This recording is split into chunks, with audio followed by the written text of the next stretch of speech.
Bonsoir à tous, j'espère que vous allez bien et bienvenue dans le WWE Report. Tout d'abord, avant qu'on commence cette review d'NXT du 15 juillet 2020, j'aimerais vraiment remercier notre interviewé, notre guest pour le retour des interviews du WWE Report en exclusivité. Donc Iron Kaido qui était présent avec nous pour l'interview. J'aimerais vraiment le remercier parce que on a quand même pris un petit peu de son temps et puis c'était vraiment cool de pouvoir interviewer un très bon catcheur comme lui. Et donc du coup, j'aimerais le remercier publiquement, clairement. Et nous sommes en compagnie évidemment de la moitié des spécialistes du catch en France et même à l'international. Kevin Payne, bonsoir à toi. Bonsoir à tous. Et justement, je voulais aussi remercier Iron Kaido qui a vraiment il nous a fait plaisir en faire cette interview exclusive, vraiment très intéressante avec nous. Mm. Franchement, ça a été une belle expérience parce que vraiment, non seulement on a aimé l'interviewer, mais en plus on en a appris en fait de lui et on a pu du coup se faire une idée en fait de son expérience et ça nous a bien servi en tout cas, je pense. Vraiment, si vous ne connaissez pas Iron Kaido, si vous en avez les moyens, allez à Montaji le 22 septembre, je crois. 27, je crois, il C'est avait bien le dit. 22, si je me trompe. 27. 27 septembre, ouais, ça doit être ça, 27 septembre, à Montaji, pour le show de la Prenez les WWE. billets à la billetterie, Il y aura, allez-y. c'est ça. Allez Parce le voir. que vraiment le En mec, plus, je l'ai vu, c'est vraiment pas cher. Ça doit être 5 ou 10 euros. Alors, si vous en avez les moyens, allez en voiture et achetez et regardez ce que vaut vraiment Hokkaido. mm, un personnage qui est, je trouve, pas mal Vraiment, original. Et je trouve que qui en fait, dans le c'est monde du catch très aujourd'hui, c'est très original. compliqué. C'est parce qu'aujourd'hui, on n'a pas de catcheur vraiment très très brutal aujourd'hui. T'as des catcheurs heal, mais t'en as Voilà, très très peu qui sont brutales. T'en as beaucoup, ils sont égocentriques, ils sont un peu malins, qui trichent. Mais lui, pas besoin de tricher, hein. Et avec sa brutalité, il est il finit imposant, tous il ses est matchs. bon, quoi. C'est ça. Donc voilà pour toi, Et Iron, c'est vraiment merci à toi. impressionnant de sa part. C'est ça. Merci à lui.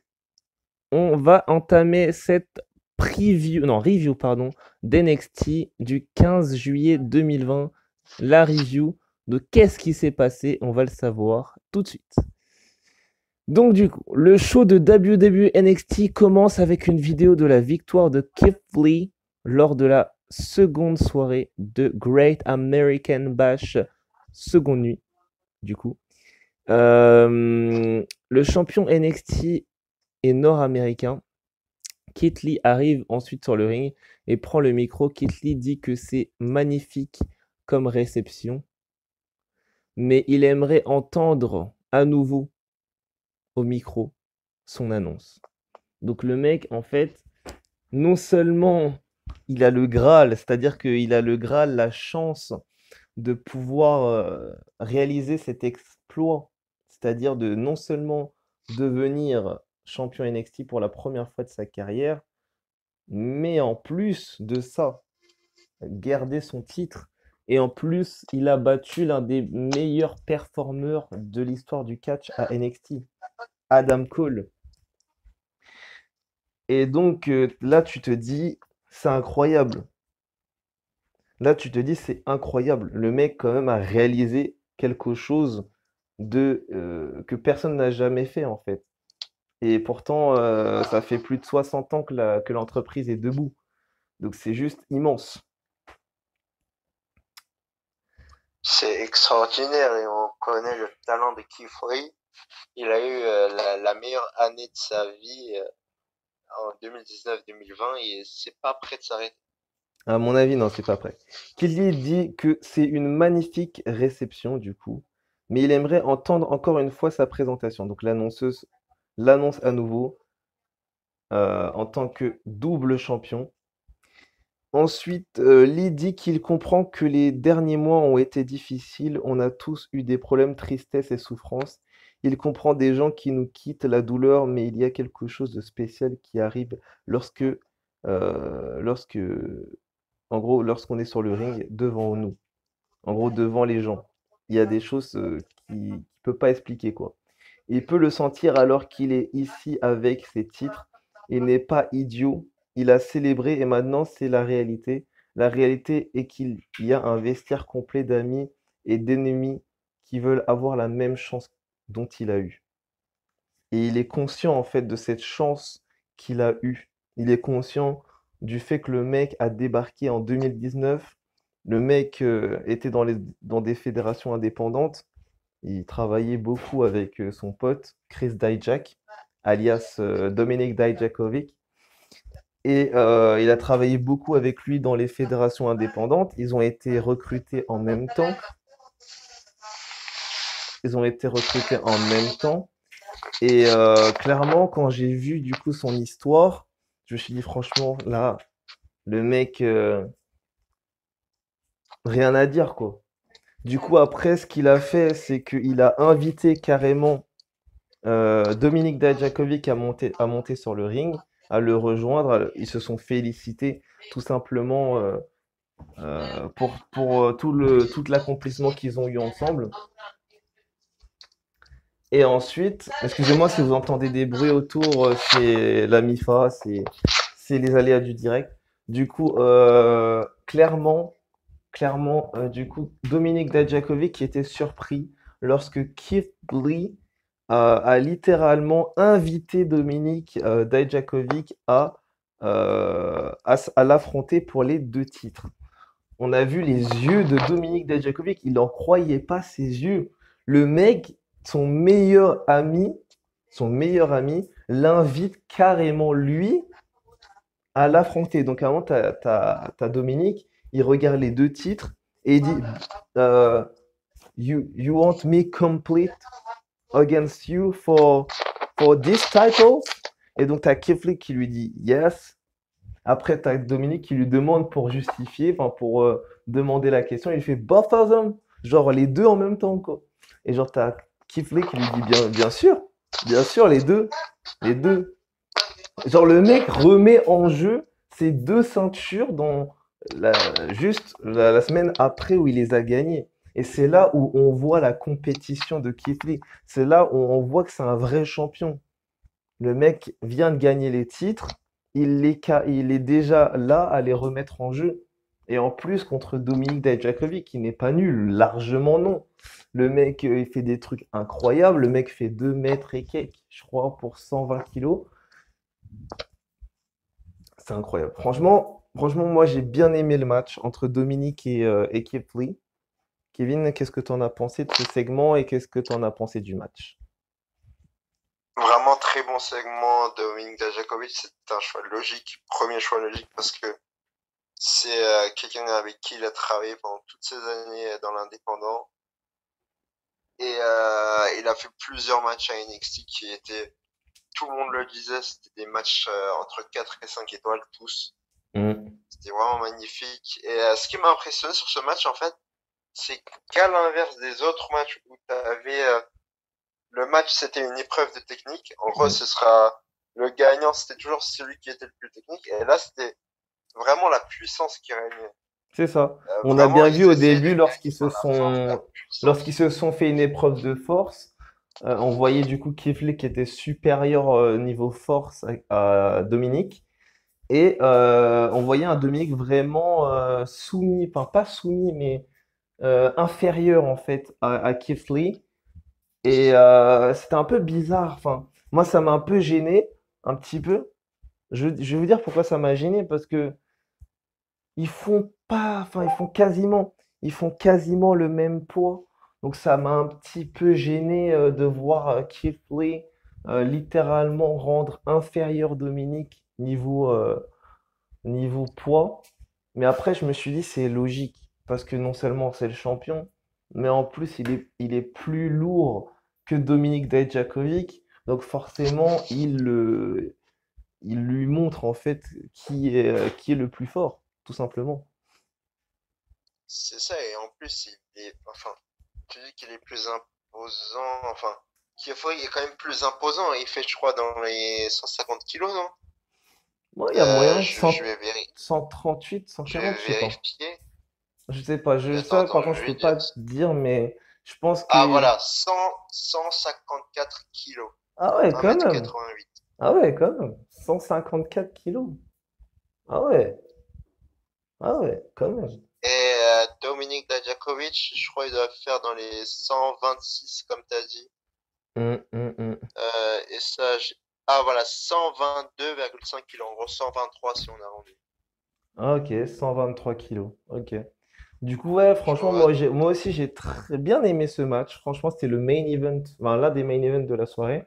C'était pas le main event, mais c'était l'un des main events de la soirée. J'ai vraiment bien aimé. Franchement, c'était cool. Après, j'avoue que à Keith Lee qui bon, bat Dominique, je trouvais ça logique. Mais j'avoue que j'aurais pas été surpris si Dominique aurait gagné les titres. Pour moi, il est. Oui, vous allez me dire que Keith Lee vient de gagner les titres, tout ça. Mais je veux dire par là que Dominique Dijakovic, en plus, on parle de lui comme un futur catcheur du main roster. Donc pour moi, ça aurait été un beau cadeau. Ça aurait été un beau cadeau avant son départ de qu'il devienne champion. Ça confirmerait son passage à NXT. Et puis au moins, il repartira pas à NXT, de NXT, pardon, sans rien. Tu vois ce que je veux dire? Ouais, je vois, mais c'est vrai que Dominic Dijakovic est un peu resté dans l'ombre de Keith Lee, et c'est vraiment dommage, il mériterait aussi un Ouais, ça titre. fait longtemps, Vraiment, c'est... ça fait vraiment longtemps que Dijakovic, il est resté dans l'ombre, comme tu dis, de Keith Lee. Ça fait même depuis leur rencontre dans le circuit indépendant. Les deux se connaissent très très bien, donc forcément, Et franchement, là, je trouve que ça, ce serait un très bon argument pour Dominic Dijakovic de tourner heel. Tu hmm, vois, et genre, il prend le micro, il dit, je m'imagine bien, tu vois, refaire un match entre les deux, un rematch, ouais, et là, Keith Lee, il gagne encore, et genre, à la fin, tu vois, Keith Lee qui veut lui serrer la main, tu vois, normal, c'est son pote, et Dominic Dijakovic qui lui donne soit un forearm ou un big boot, un truc comme ça, et en gros, il place son finisher, il prend le micro, il dit, pendant toutes ces années, tu étais dans l'ombre de Keith Lee, alors que je suis plus grand que toi, je suis plus fort que toi, je mérite tout autant plus le titre que toi, on est là on était là en même temps, et pourtant, moi, j'ai jamais eu d'occasion pour le titre, et quand j'en ai, je les perds, et là, j'en ai marre, tu vois, il pète un plomb, c'est tout, il dit, maintenant, toi et moi, c'est fini. aïe aïe aïe, ça serait bien triste. Ce serait triste, mais ça pourrait relancer Dijakovic. Dit Qui, comme en face, ça, pour c'est l'instant, tentant. il Dit fait comme rien ça, pour c'est l'instant. tentant. On passe au premier match de la soirée, au tout premier match de la soirée, les amis. C'était donc un match de rivalité. La rivalité a donc continué entre The Archer of Infamy contre le Cowboy, Mr. Damien Priest de New York City face au Cowboy Cameron Grimes. Cameron Grimes, du coup. Cameron Grimes. Alors, Cameron Grimes, regardez, je vais vous dire franchement, je vais regarder rapidement combien il fait. Alors, bougez pas. Alors, hop, Cameron Grimes. Je regarde. Donc, Cameron Grimes, il fait 1m83 pour 99 kilos. Donc, il est juste vraiment en dessous les 100 kilos. Donc, ouais, 95-99. Ils sont un peu hésitants sur ça. Il nous vient de Cameron du Nord aux États-Unis, dans la même ville, quasiment des Hardy Boys, quasiment. Ou c'est ça, je crois que c'est même ça. Ils viennent de la même ville. Ah ouais, c'est North Carolina aussi. Et donc pour Damien Priest, New York City, New York, 1m97, 113 kilos pour Damien Priest. Donc du coup, un match vraiment de rivalité pure, de la haine pure pour ce match. Ça a été un match plutôt sympathique, vraiment. J'ai bien aimé la façon de Cameron Grimes à vraiment tout ramener à lui. Et voilà, je trouvais ça cool, la rivalité qu'ils ont eue. Et ce match, vraiment, avec la victoire de Damien Priest, qui franchement a été très très bon, je trouve. À un moment, on a Cameron Grimes qui fait un move qui atterrit dans les cordes, qui finit dans les cordes, assis sur les cordes, euh, assis vers les cordes, vers le En public. fait, il a essayé de faire son cave-in, mais il a raté. C'était ça le move. Ouais, c'est ça. Et du coup, t'as Damien Priest qui l'esquive, qui fait son coup de pied circulaire au niveau de la nuque. Enfin, plutôt, c'était un peu plus bas, je crois que c'était les omoplates de Cameron Grimes. Cameron Grimes, du coup, qui tombe un petit peu en arrière sur le choc. Damien Priest qui voit l'opportunité qu'il a, l'opportunité monstrueuse qu'il a. Il chope Cameron Grimes. Reckoning, je dirais même Slingshot Reckoning de Damien Priest et victoire de l'archer de l'Infirmary. Il a enfin pris sa revanche contre Cameron Grimes. Je suis vraiment content parce qu'au moins ça va le débloquer pour la suite. Ça va au moins le débloquer parce que euh, je pense que Damien Priest vraiment c'est un futur champion. Je le dis là maintenant, mais je commence à en être sûr, c'est-à-dire que je sais que plus tard, là pour moi, là, tous les adversaires qu'il affronte, pour moi, c'est un test.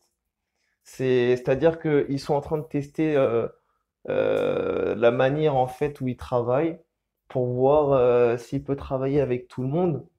Et une fois qu'il aura travaillé avec tous les meilleurs catcheurs d'NXT, ils vont commencer à lui mettre des matchs plus importants.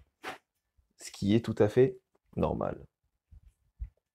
Ce serait logique. Et d'ailleurs, on se rappelle que Keith Lee avait aussi affronté Damien Priest pour Mhm. le titre nord-américain.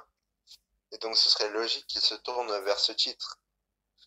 C'est vrai, c'est vrai. Mais pour l'instant, on a Karen Cross qui est sur le titre et qui doit avoir un match la semaine prochaine contre Dominic Dijakovic. C'est vrai.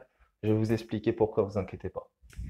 Du coup, du coup, Damien Priest qui bat Cameron Grimes. On va passer au deuxième match avec un single match, pardon, un match classique à une contre une avec Shotzi Blackheart contre Indy Hartwell. Donc, à la fin du combat, Blackheart est en contrôle du combat, mais Robert Stone arrive pour distraire l'arbitre. Blackheart monte sur le coin, mais Alia arrive et de l'autre côté et la pousse au sol, donc la descend de la troisième corde, parce qu'elle préparait son diving senton splash. Et Hartwell enfonce son pied dans la tête de Shotzi Blackheart pour le On a fait compte de un big 3. boot en fait. Ouais, c'est C'était ça. un big boot. Elle lui a écrasé le visage, il n'y a pas d'autre mot. Pauvre visage de Shotzi Blackheart. Je la C'est plains. ça. Et du coup, donc pourquoi vous allez me dire pourquoi Robert Stone a fait ça? C'est aussi simple que ça. Lorsque Robert Stone s'intéressait à Rhea Ripley, voilà, qui l'a battu avec Alia, Shotzi Blackheart a roulé avec son tank sur sa jambe. Littéralement, la meuf, comme ça, elle arrive avec son tank, elle roule sur la jambe de Robert Stone. Et on l'a bien vu, Robert Stone qui est arrivé avec une attelle euh, au Performance Center. Donc, je pense que c'est. Tu penses que c'est. Il est vraiment blessé ou. Non, ça c'est storyline. Storyline, totalement. Ok. Et je crois Mauro Ranallo disait à la fin du match justement que Robertson faisait semblant d'être blessé. Ah Si ouais. je me souviens bien, c'est ce qu'il avait dit. Peut-être, c'est possible. J'ai pas fait attention à ça. D'ailleurs, je voudrais te demander, dites-moi par les commentaires si même vous l'avez remarqué.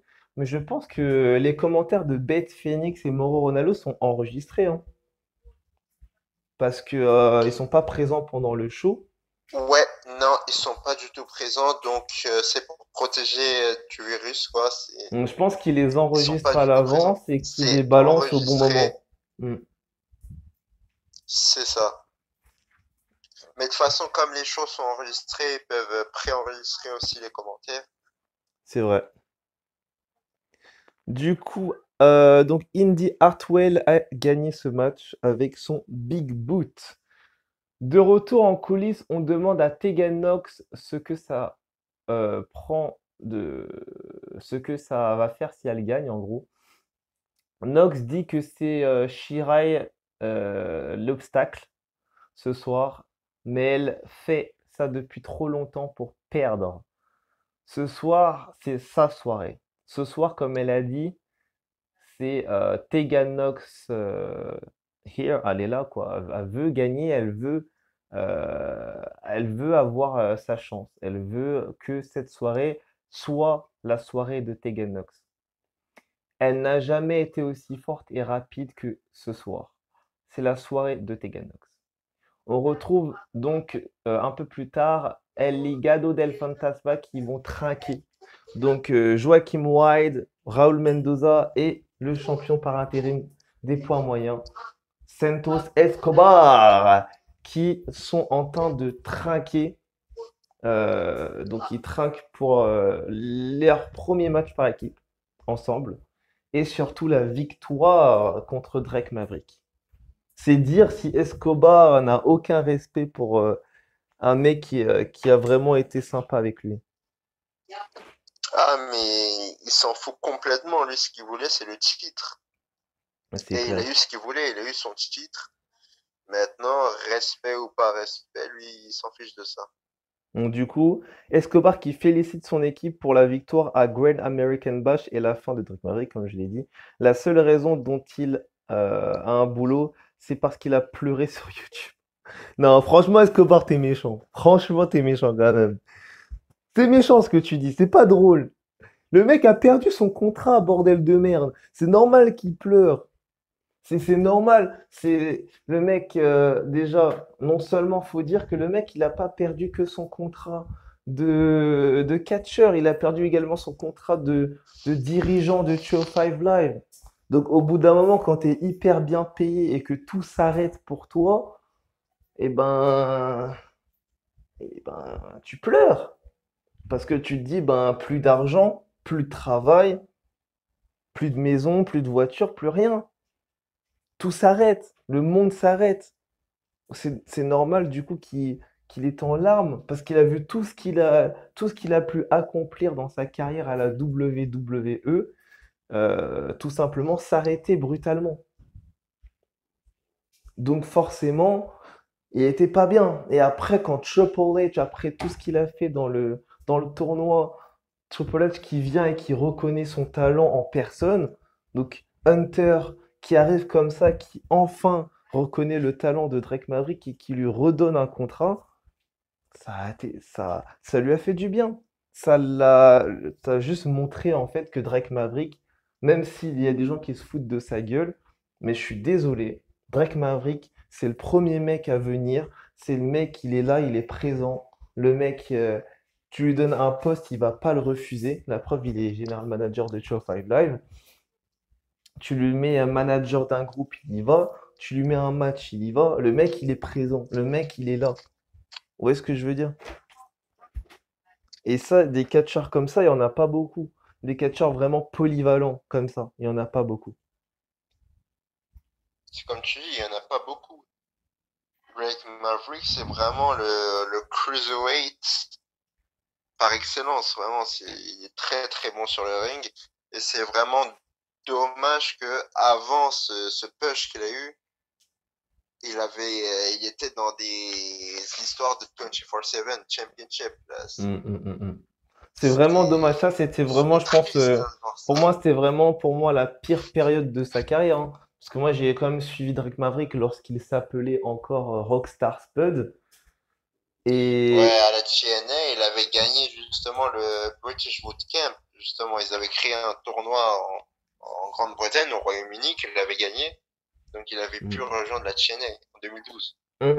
Et du coup, franchement, quand j'ai pu voir du coup ça, je me suis dit franchement, Escobar t'abuse. Franchement, t'abuses. Mais je comprends qu'il est heal et du coup, il doit s'exprimer méchamment. Logique. C'est logique. Maintenant, la question c'est, est-ce que on aura notre face-à-face que tout le monde veut, c'est-à-dire Jordan Devlin, Escobar? Est-ce que c'est possible? Oui, c'est possible, les amis. Tout est possible dans la vie.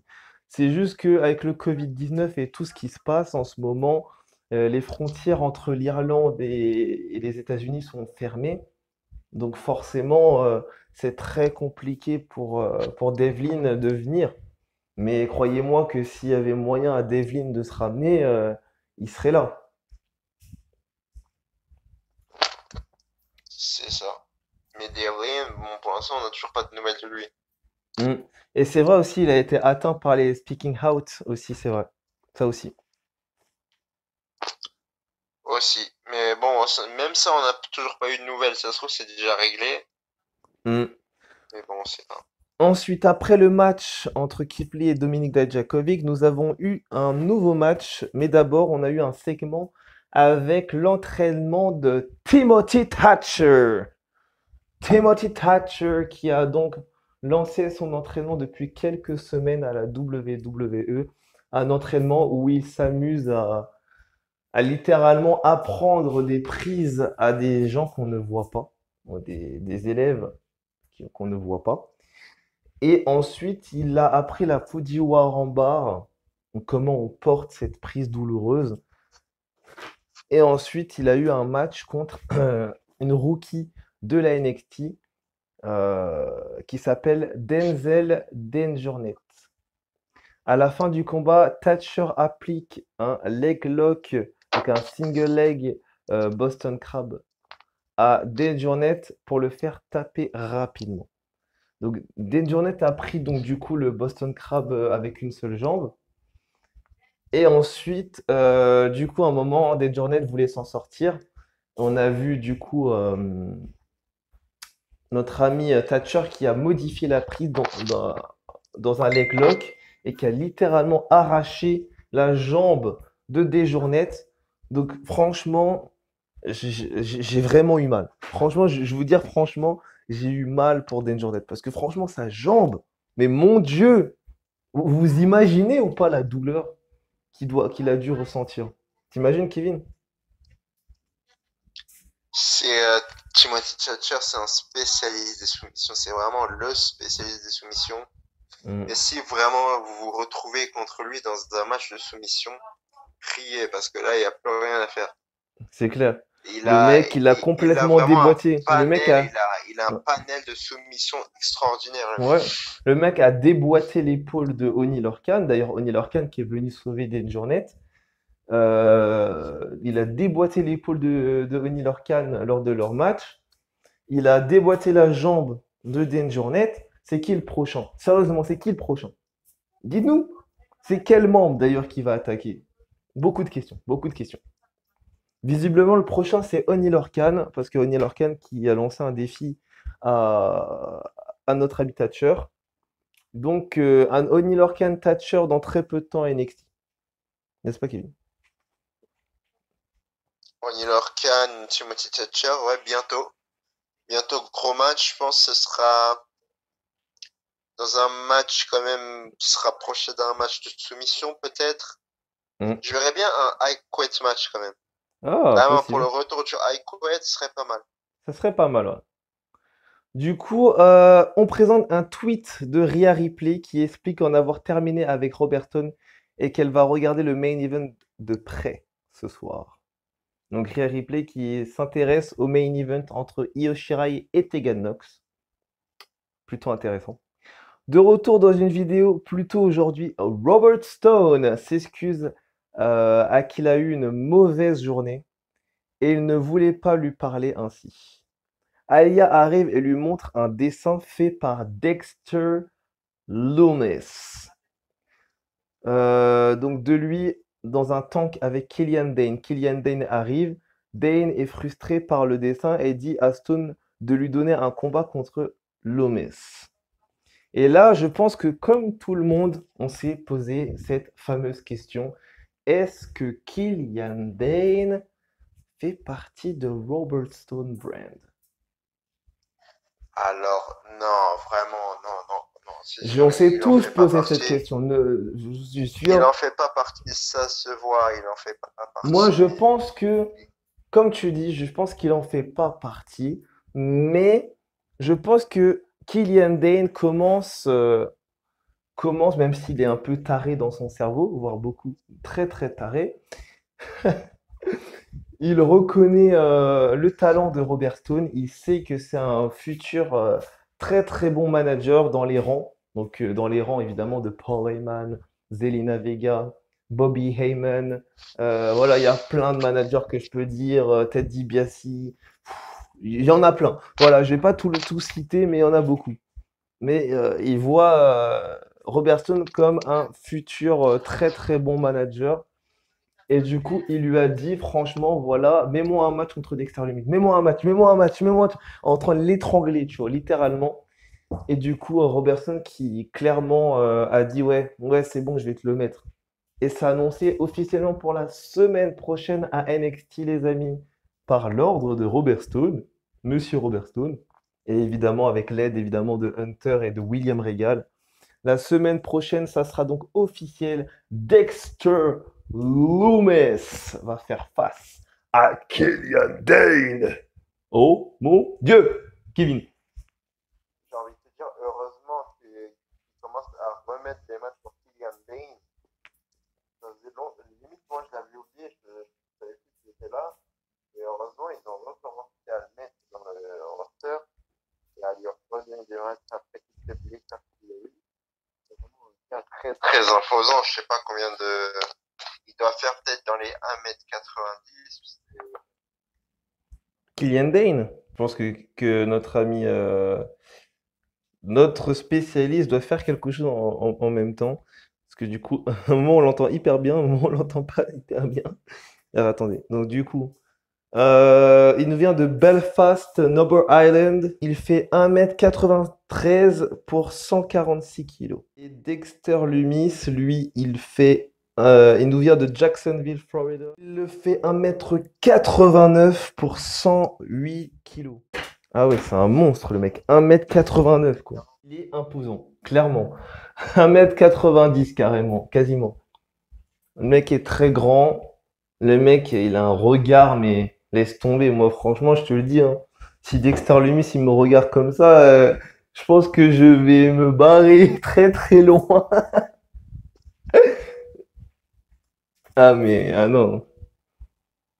Franchement, j'essayerai de l'attaquer, mais s'il se relève en me regardant comme ça, je pense que je descends du ring tout de suite.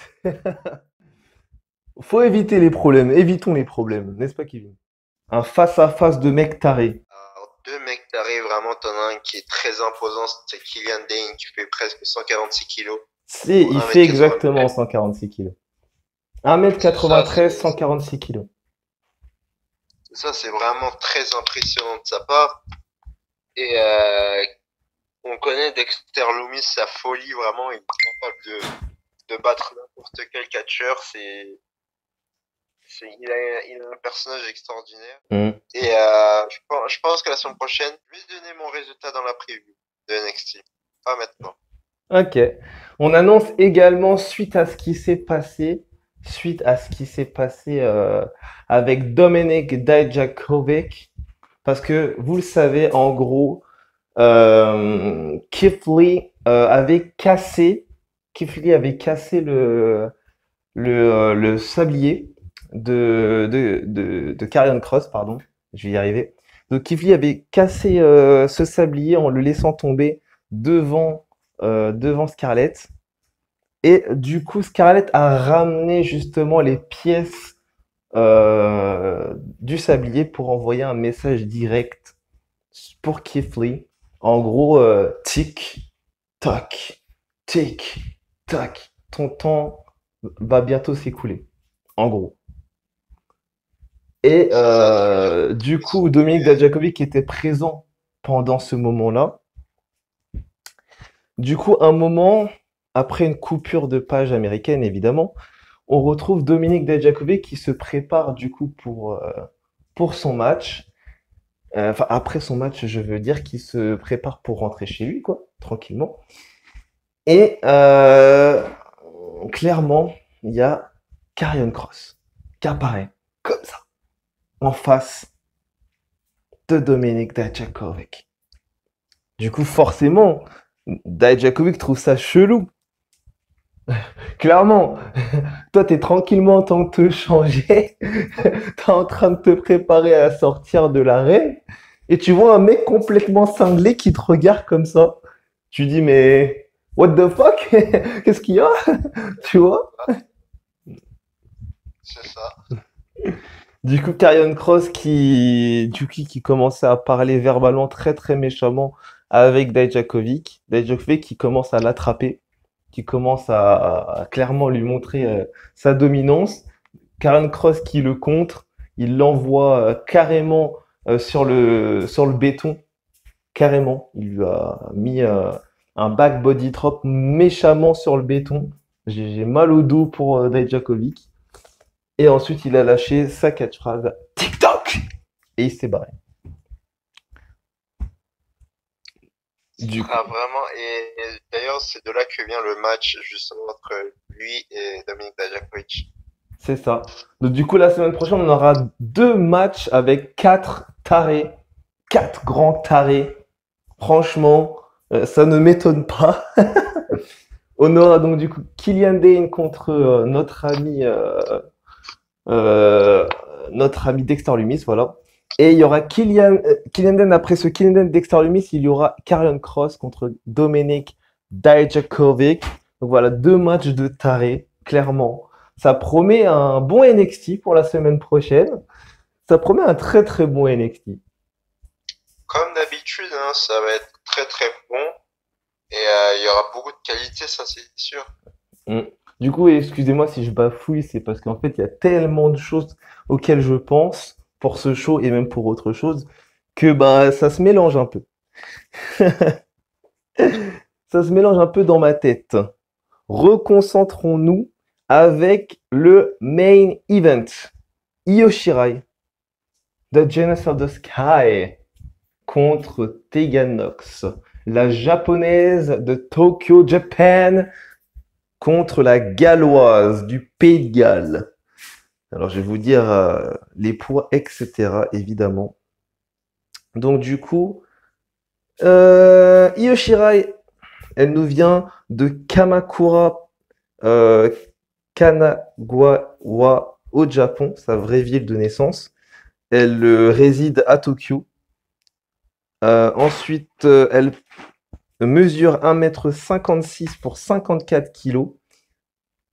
Petite et légère. Et en ce qui concerne notre challengeuse, Tegan Nox. Alors, Tegan Nox, elle nous vient de Bargoed, Northern, enfin, Bargoed au Royaume-Uni. Elle est née là-bas. C'est une ville au Royaume-Uni. Sauf qu'elle réside évidemment chez elle, au Pays de Galles. Elle mesure 1,68 m. 1,68 m pour... C'est pas dit son poids. Si, c'est dit. Non, c'est pas dit. Alors, attendez, je regarde. Je regarde parce que c'est... Des fois, tu sais, c'est pas forcément marqué. Si, 64 kilos. Voilà. 64 kilos, donc les deux, ça va, sont plutôt légères. Franchement, Tegan Nox, Io Shirai, je trouve que ça a été plutôt bien ce match. Vraiment. On a vu vraiment la pression. En fait, au début, on a vu une Tegan Nox vraiment gentille. C'est-à-dire vraiment, elle va tendre la main à Io Shirai. Genre, clairement en mode respect. Je te respecte, t'es la championne. Je veux ton titre, mais je reconnais quand même ton talent, donc je te tends ma main. Du coup, tout le monde se dit, ben, Io Shirai, elle va lui serrer la main. Enfin, je sais pas, c'est logique. Et Ah non. oui, logiquement. Io Shirai, elle lui claque la main, elle lui renvoie sa main. Ah bah non, dégage, moi je suis pas là pour te serrer la main, je suis là pour catcher, donc voilà, tu vois.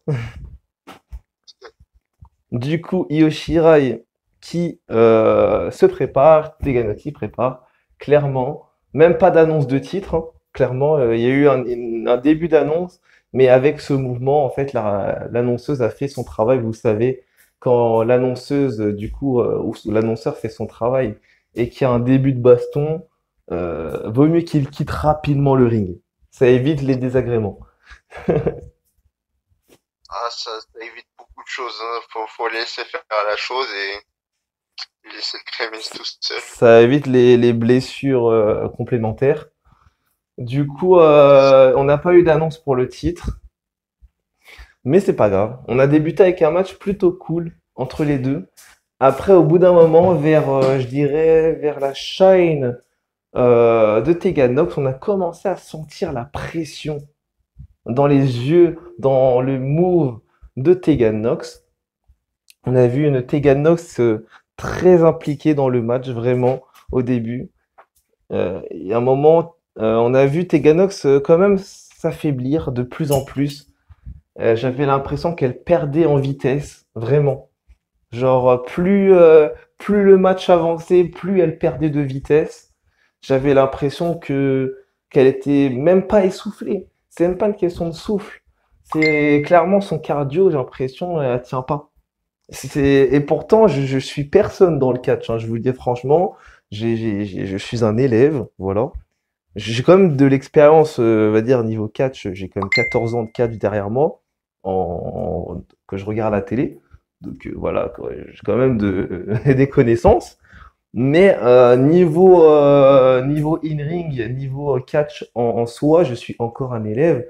Donc je peux pas juger les professionnels, voyez-vous. Mais faut avouer la vérité. Tegan Nox, son cardio, il y a un problème là. Kevin? Non, en fait, moi, je trouve, bizarrement, des deux côtés, c'était vraiment plus lent que d'habitude. Ah ouais, Moi, tu c'est penses vraiment des deux côtés. même chez Io? Même chez Io, j'ai trouvé que quand même c'était un peu lent. Je sais pas si elle a fait exprès d'être lent parce que Tiganox était fatiguée quand elle était lente, ou est-ce que c'était je sais pas si c'était volontaire comme je t'ai dit, ou si c'était involontaire de sa part, c'est-à-dire Elle c'est l'a parce fait qu'elle était fatiguée. dans le rythme du match, quoi, en gros, involontairement. C'est ça. Mais moi, je pense que, franchement, C'est l'un des deux. ce qui m'a choqué, c'est qu'à un moment, je sais pas si vous l'avez vu, mais dans un segment où ils doivent aller dans le coin, clairement, c'est limite si Teganox, elle marchait. C'est limite si elle marchait, donc je me suis dit, mais attends, qu'est-ce qui se passe, meuf? Soit t'étais vraiment fatigué, le cardio t'en pouvais plus et du coup t'as voulu suivre le. En fait, elle était concentrée dans le match. Je crois qu'elle était beaucoup trop concentrée. En fait, moi, mon conseil est vraiment, c'est un conseil que même moi j'ai l'impression quand je suis sur le ring, mais je veux dire par là que si un jour j'ai un match de titre, si j'ai un jour la chance d'avoir ce genre de match, euh, franchement, je me canaliserai pas sur le titre. Déjà, pour moi, pour mériter de devenir champion, il faut déjà faire un bon match, tu vois. Et donc, du coup, je pense que je me focaliserai surtout sur le match, concentré sur le match, avec en tête la ceinture, mais moi, j'avais l'impression que Tegan Nox, elle était tellement concentrée sur devenir championne qu'elle en a oublié sa concentration. Vous voyez ce que je veux dire? Elle Ouais, est, elle est, Tiganox, vraiment, ouais. elle était focalisée sur ça, quoi. C'est Mais ça, mais c'est-à-dire que le titre, si tu veux gagner le titre, tu dois quand même te focaliser sur le match. Mais oui, il faut te concentrer quand même sur les spots et tout. Et à un moment, Teganox, ça m'a surpris parce qu'elle vraiment, elle est revenue dans le match. Elle a commencé à lâcher ses gros moves, ses cannonballs, son choc slam. Et j'étais content. Je me suis dit, franchement, elle est de retour. C'est cool. Et à un moment, elle lâche du coup tous ses gros moves et elle se prépare pour le Shining Wizard. Et au moment où elle est arrivée pour le Shining Wizard, j'étais vraiment chaud. Je me suis dit, ça y est, c'est terminé. Et en fait, non. Non, non, non. Io Shirai qui est revenu, qui a fait du coup sa fin de match, tranquillou, vraiment tranquillou. J'ai trouvé ça vraiment dommage, parce que pour moi, Tegan Nox, elle a failli gagner, quoi, plein de fois, vraiment plein de fois. Mais Io Shirai, elle vient tout juste de devenir championne. Elle est quand même, pour moi, actuellement NXT, la meilleure catcheuse, clairement. Elle a des promos de malade. Clairement, la meuf, elle te fait des promos dans l'eau, carrément. Elle fait des promos immergées dans l'eau. Ce qui, je sais pas si ça a déjà été fait, mais franchement, c'est incroyable. Et franchement, j'ai rien à dire sur Io Shirai, franchement. Et toi, Kevin? Franchement, elle incarne bien son personnage, la génie du ciel. Après, je comprends pas pourquoi elle est dans l'eau alors qu'elle est la génie du ciel. Mais bon, ça, on va dire c'est un détail. On va laisser passer. C'était classe quand même. Classe Ouais. comme C'est vrai que, vraiment aussi le c'est vrai côté que, en fait, il promo pour l'appelle la championne. génie du ciel parce qu'elle est très très bonne dans les matchs aériens, C'est ça, qu'elle dans est les très bonne highlights, tout ça, c'est techniquement. pour ça. Mais Mm. du coup, ça aurait été logique de faire un truc un peu plus, tu vois, un truc dans un truc, un style un peu Logique avec son, espace, tu vois, galaxie, des trucs comme ça. ouais, parce que ouais, Pourquoi c'est pas? aérien, tout ça dans les airs.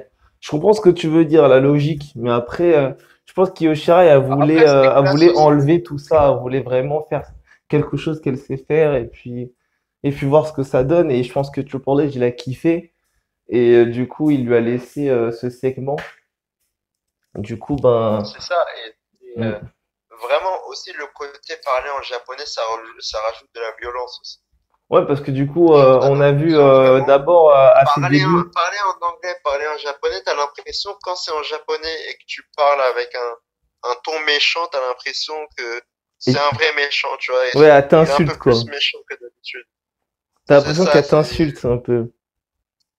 pas insulter, mais je veux dire qu'elle est sérieuse, que qu'il faut la prendre au sérieux, que si jamais t'es devant elle, bah, elle va pas te laisser le choix et fini pour toi. J'imagine, j'imagine vraiment ce que tu dis. Donc du coup, ceci clôture ce NXT. Vraiment, on a eu vraiment un bon show. Du coup, on a deux matchs officiels pour la semaine prochaine. Pour moi, du coup, Io Shirai, franchement, je trouve qu'elle a vraiment été bonne dans ce match.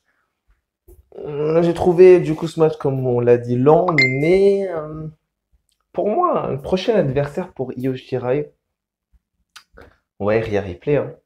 Elle l'a dit, elle le surveille le match. Je pense que Rhea Ripley va avoir une dernière chance. Et je pense qu'elle va la saisir, peut-être. Peut-être, hein. Peut-être que Rhea Ripley, elle va redevenir championne. Qui sait? Ah ouais, c'est vrai que Rhea Ripley, on se souvient aussi de, faut pas oublier, hein, t'as toujours Dakota Kai qui est sur Io C'est Shirai. vrai que le Pour show, moi, ce sera c'est sûrement vrai que le un show triple s'est threat. terminé. C'est vrai que le show s'est terminé avec Dakota Kai qui attaque Io Shirai en regardant Tegan Nox en mode, toi tu l'as commencé et moi je termine le travail. Et moi quand j'ai vu ça, je me suis dit, mais attends, what the fuck? Je me suis dit, mais attends, soit, soit Dakota Kai met en pause sa rivalité amicale avec Tegan Nox, soit, soit elle veut juste montrer en fait à Tegan Nox que elle a pas besoin d'elle pour devenir championne en fait. Et Dakota Kai championne, franchement, au jour d'aujourd'hui, avant j'aurais pas dit oui parce que je me serais dit, enfin, faudrait qu'elle travaille son personnage. Mais là, son personnage actuel est parfait. Franchement, elle a un bon personnage qui résume bien les choses. Je trouve que vraiment son personnage de méchante, euh, franchement, c'était le bon moment. Et franchement, Dakota Kai est championne aujourd'hui, je dis oui. Franchement, sans problème. Et toi, Kevin? Shirai championne, non, quand même. S'il n'y aurait pas eu Io Shirai, je t'aurais dit ok. S'il n'y aurait pas eu Rhea Ripley, je t'aurais dit ok. Mais non, Dakota Kai, pour l'instant, il faut une championne face et Io Shirai l'incarne parfaitement. Enfin, j'ai pas dit maintenant, mais je veux dire plus tard quand. Mais dans Mm. un futur proche, pourquoi pas. Mm. Mais comme tu l'as dit, ouais, il va y avoir un match à plusieurs pour moi, ouais. Un match à plusieurs pour déterminer une aspirante numéro une pour le titre d'Io Shirai. Pour moi, avec Dakota Kai, peut-être encore Tegan Nox, Rhea Ripley. Euh, Pourquoi pas ben, Raquel Gonzalez, il y a Simé aussi dedans. On pourrait mettre plein de personnes. Candice LeRae, Mia Yim, évidemment. On pourrait mettre vraiment plein de personnes. Ah, vraiment, il y a plein de personnes qui méritent. Mm. Santana Garrett, pourquoi pas aussi. Pourquoi pas. Non, quand même, elle est en début de carrière, faut lui donner une petite Non, mais en mode rivalité. underdog, tu vois, en mode underdog, tu la mets dedans. Non, je trouve, non. Faut pas accélérer les choses. Santana Garrett, c'est une bonne face. Par exemple, tu pourrais avoir Mercedes Martinez, mais elle aussi, tu vois, Mm. elle vient de débuter. Ouais, c'est vrai. Faut le laisser grimper tout doucement, tu vois. Ouais, faut pas trop, tu veux dire, faut pas trop les travailler pour Accélérer les ensuite les choses quand même. détruire, quoi. C'est ça, Ce qui arrive souvent.